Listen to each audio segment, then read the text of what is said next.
Hello दोस्तों, आज मैं आपको बताने जा रही हूँ गंगा नदी का पृथ्वी पर आने का उद्देश्य क्या था। आखिर गंगा नदी पृथ्वी पर क्यों आई, कौन लाया इनको। तो आइए जानते हैं। सबसे पहले गंगा नदी का तंत्र कि गंगा नदी कहाँ से आई, कैसे आई। तो गंगा नदी की प्रधान शाखा भागीरथी नदी है, जो गढ़वाल में हिमालय के गौमुख नामक स्थान पर गंगोत्री हिमनद या ग्लेशियर से निकलती है। गंगा के इस उद्गम स्थल की ऊंचाई है 3140 मीटर। यहाँ गंगा जी को समर्पित एक मंदिर है, जिसको गंगोत्री तीर्थ के नाम से भी जाना जाता है। गंगा नदी का उद्गम भागीरथी और अलकनंदा मिलकर ऋषिकेश से पहले देवप्रयाग में होता है।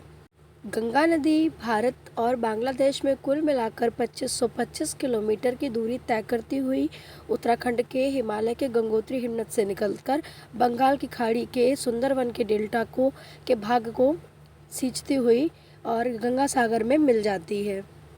तो दोस्तों, यदि आज गंगा न होती तो हमारे देश का एक महत्वपूर्ण भाग बंजर या रेगिस्तान हो जाता। इसलिए गंगा उत्तर भारत की सबसे पवित्र व एक महत्वपूर्ण नदी मानी जाती है। गंगा नदी भारतीय संस्कृति का भी एक अभिन्न अंग है। भारत के प्राचीन ग्रंथों जैसे वेद, पुराण, रामायण, महाभारत इत्यादि में गंगा की पवित्रता का वर्णन मिलता है। आइए जानते हैं गंगा नदी से संबंधित एक बहुत अच्छी कहानी, जिससे पता चलेगा कि गंगा का उद्गम हुआ क्यों, आखिर अवतरण के पीछे का कारण था क्या। इक्ष्वाकु वंश के राजा सगर भागीरथ और श्री राम के पूर्वज हैं। राजा सगर की दो रानियां थीं, केशिनी और सुमति।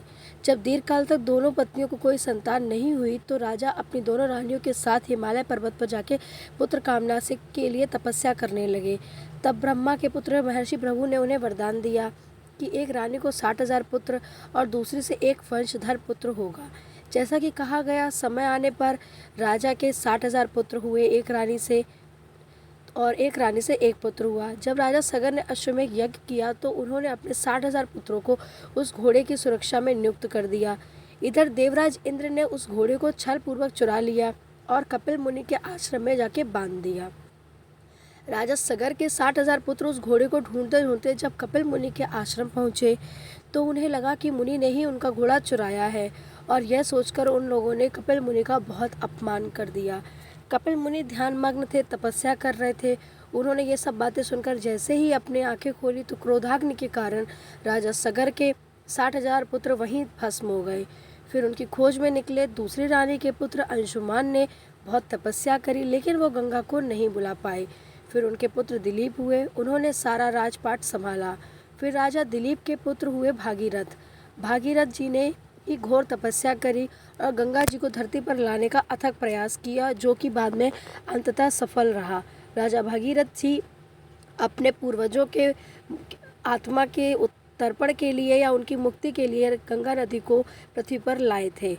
तो मित्रों, बेसिकली गंगा जी के आने का उद्देश्य राजा सगर के 60,000 पुत्रों की आत्मा को मुक्ति दिलवाना था, तथा कपिल मुनि के आश्रम, जो कि आज के उत्तर प्रदेश के कंपिल में है, जहां राजा सगर के 60,000 पुत्र भस्म हुए थे, वहीं पर है। तो देखा जाए, गंगा जी के आने का मेन उद्देश्य यही वो जगह थी जहां की मुक्ति के लिए वो आई थी। तो दोस्तों, अगर आपको वीडियो अच्छी लगी हो तो लाइक करें, शेयर करें, चैनल सब्सक्राइब करें। धन्यवाद।